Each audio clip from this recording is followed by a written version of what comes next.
सरस्वती को ज्ञान की देवी क्यों माना जाता है? पुराणों एवं अन्य धर्म शास्त्रों में माँ सरस्वती को सत्वगुण का प्रतीक माना गया है। इसी प्रकार विद्या एवं ज्ञान को भी सत्वगुण माना गया है। माँ सरस्वती सत्वगुण की अधिष्ठात्री देवी है। चूंकि भगवती सरस्वती सत्वगुणी है, अतः सत्वगुण के प्रतीक विद्या या ज्ञान की देवी इन्हें ही माना गया है।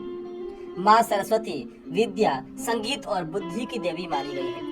देवी पुराण में सरस्वती को सावित्री, गायत्री, सती, लक्ष्मी और अंबिका नाम से संबोधित किया गया है।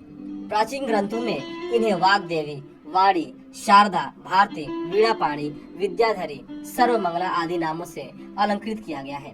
यह संपूर्ण संशयों का उच्छेद करने वाली तथा बोध स्वरूपिणी है। इनकी उपासना से सब प्रकार की सिद्धियां प्राप्त होती हैं। ये संगीत शास्त्र की भी अधिष्ठात्री देवी है।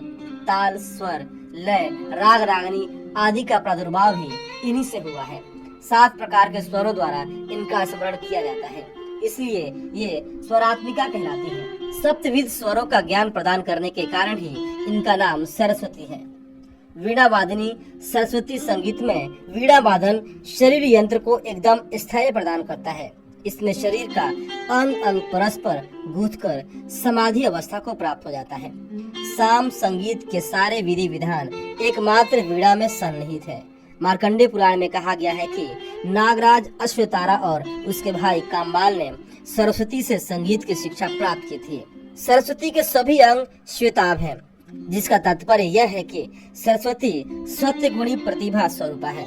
इसी गुण की उपलब्धि जीवन का अभीष्ट है। कमल गतिशीलता का प्रतीक है। यह निरपेक्ष जीवन जीने की प्रेरणा देता है।